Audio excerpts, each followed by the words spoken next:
What's going on, fellas? It's Cager and I am back with another video on Smash Ultimate. Today we are going to be discussing the final Nintendo Direct for Smash Ultimate, in which all the last details about the game were announced, including the entire full roster, new game modes that we didn't know about before, assist trophies, and DLC. Although DLC wasn't really touched upon too extensively, they announced that there will be a sort of season pass for the game. And we could expect at least 5 new characters to be revealed, but we don't know who they are going to be yet. But, wow, we got the full roster now, which, honestly, it was a little bit underwhelming compared to what we were expected to believe with the recent leaks. I talked about the Grinch leak in my last video, and I didn't think it was true, because that seemed like way too many characters. There were like 7 new ones there, 5 completely new, and 2 echoes. And now all we had was 1 new character and 1 echo, and that was it. Sakurai did tell us to kind of be cautious when doing our speculation. I remember there was an article about a month ago where he said that there weren't too many characters left, but I really didn't think it was just going to be 1 of each, and that was everything. Like, I really would have expected at least like 2 new characters and 2 new echoes, but we have 1 of each, and we do have DLC, so there's that to look forward to. But for the characters we did get, Ken, yeah, I definitely expected him to come into the game. And Incineroar was another one that, like, I wasn't really sure on. In one of my previous videos I discussed, I thought that Decidueye would still be a more likely pick than Incineroar, but it was going to be one or the other. Like, one of them was going to be in the game, which is one of the reasons why I didn't believe the Grinch leak at first. And yeah, there we have it. Incineroar's in the game now. He looks like he's going to be a pretty fun character to play, so I'm excited for that. And yeah, that's it in terms of characters until a little bit later down the line in the Direct, but we'll get to that in a bit. Now we go to, what do we have after this? We had Spirits, so they showed us Spirits mode, and at first it didn't really seem like an adventure mode at all. It kind of seemed a little bit strange and gimmicky to me, but something that's still going to be fun to try out nonetheless. You go around the game collecting spirits to like power your characters up. So it didn't really have my attention so much at first, but later down in the Direct they went more in depth on that. But after that they went to online, and this is something that I really wasn't a big fan of how they handled it this time around. Now there's no for fun and for glory, and instead you get to pick your rule set, and they try to match you up with someone with a similar rule set, and if not, they just randomly pick the rule set that one of the 2 people made. And if you're in a free-for-all, they randomly pick the rule set that one of the 4 people made. It just doesn't seem like a good method at all. Like, Smash 4 had it down pretty solid, even though there wasn't like a wide range of different rule sets you could use. Just being 2 really, and then you had like free-for-all or teams within that. That was a much better online system, I think, than in this game. I don't think this is really going to work. I hope they are going to change it. And that's something they could perhaps do in the future with feedback from the fans. Maybe they'll change it to adjust it. So yeah, there is a ranked and there is an unranked. Now it's just all of it's ranked, but you have like competitive players and casual players all on like the same ranking system. It's really weird, and I don't like how there isn't just a set rule set that you could go into. Like, take something for instance like Call of Duty, where you could just choose whatever game mode you want to play, and you get put with other players in that sort of lobby. Like, I feel like something like that would be good for Smash, or if they had you just select like one-on-one stock, or one-on-one time, or team stock, team time, free-for-all stock, free-for-all time. Like, that would be a good thing. They could have that sort of be like a playlist then. But instead of doing playlists, they just maybe give you the rule set you want. I'm really not a big fan of that. That was probably the lowest point of the Direct for me. But moving on for that, we got some assist trophies, which are basically deconfirming characters that we thought were absolute shoo-ins, like Shadow. Why didn't they reveal Shadow's assist trophy before? The way they set it up, they had it so players would think that Knuckles had completely replaced Shadow as an assist trophy, and that he would become an Echo Fighter. It seemed like that was really what they were going for, because they had this whole segment on assist trophies in the last Direct, and they showed Knuckles, who's a new assist trophy, but no sign of Shadow anywhere. There wasn't any Shadow in any of the footage. Like the Sonic Reveal trailer, even from E3, we got to see Knuckles there, but no Shadow. So everyone was thinking that Shadow was going to be an Echo Fighter, and I really thought that too. I would have been 100% confident before, but No, they just decided to make him an assist trophy again for no reason at all. So I'm not a huge Sonic fan, so it's not a huge disappointment to me. But I know for a lot of you guys that really do like Sonic, like, that is going to be a disappointment for you. And I really don't know why that's the case, because they could have just so easily made him an Echo Fighter, and they really got the fans thinking that that was going to happen, and then they pulled that on us. So yeah, another low point of the Direct for me. It seemed like this Direct was like some ups and downs. More the ups were later on in the Direct. Like at the beginning, I thought it was very underwhelming. But leading on after that is when they talked about some DLC. That's something that I'm excited for. I like that there's going to be like a season pass this time around, so instead of having to buy everything individually, you could just pay like one set price and then you'll get everything for free that rolls out.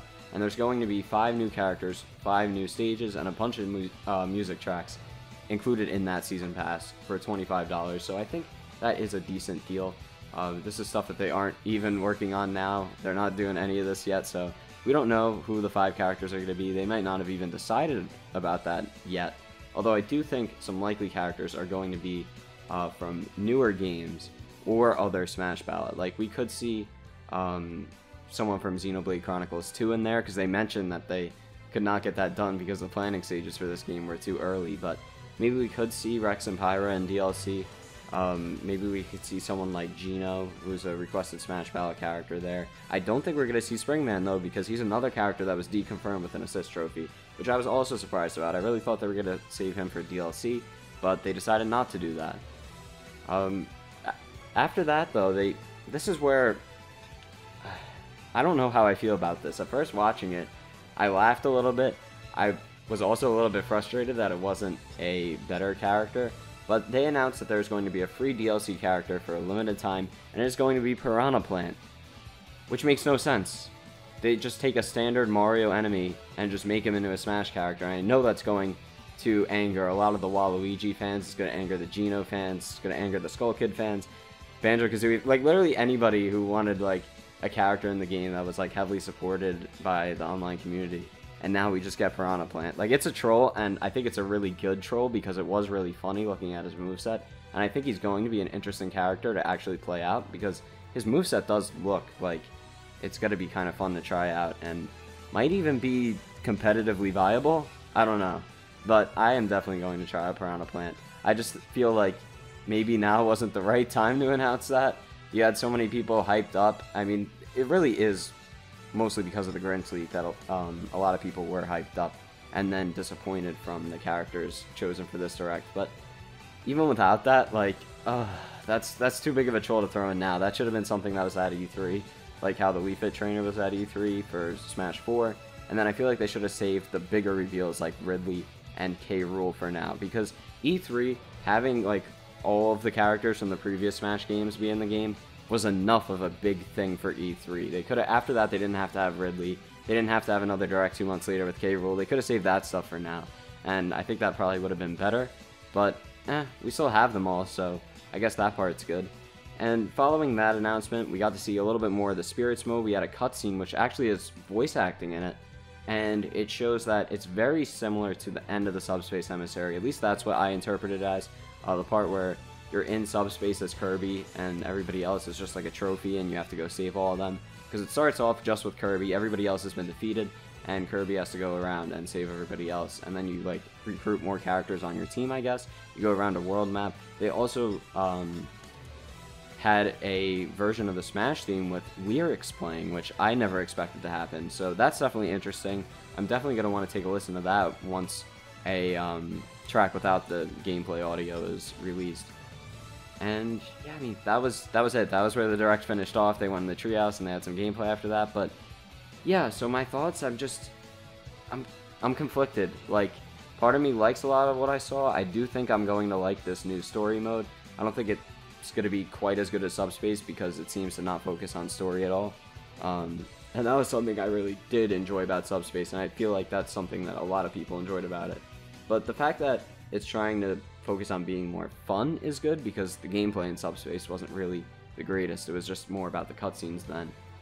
But in terms of characters, I think it's good. I think the roster in this game is the largest one ever, and it has brought back so many characters, so it's good in that regard.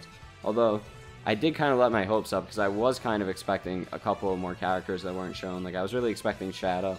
I was really hoping for Geno, and I thought that it was getting more and more likely that that was the case, but now we know for sure that Geno is not coming, although he could very well be DLC, so I'm not going to get my hopes up anymore, though. Like, I'm not banking on that anymore after today, but there we go, guys. We have the full roster, and we have DLC announced, we have adventure mode, we have online. Hopefully online gets changed. I really am disappointed about that. That's probably that was the lowest point of the direct for me, really. Like, I want there to be a solid online system. I really would have liked it if they had a ranking system. They kind of do. They have like an elite thing that's sort of like one rank, though, that's it.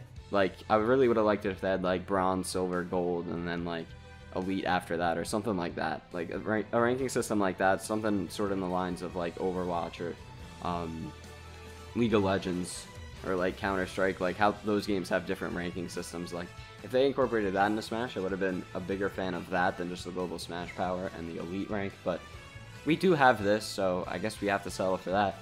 Hopefully they just give a more like secure online mode where like you could actually just choose what playlist you want rather than having to settle for someone else's similar rules. But yeah, guys, that's it. That's my basic thoughts on the Direct. If you want me to go more in depth on some of the topics covered, I will make a separate video for that. This is just a basic, like, general my thoughts sort of thing after watching it. So yeah, let me know what you think about the Direct. If you enjoyed the video, please leave a like. It really helps me out. And if you don't want to miss anything related to Smash Ultimate up until and following the launch of the game, make sure you subscribe to this channel. And also, if you want to stay in touch with the community and be notified of my new videos, click the link down in the description below to join my Discord server. I hope you guys are having a wonderful day. This is Cager, and I'll see you in the next one.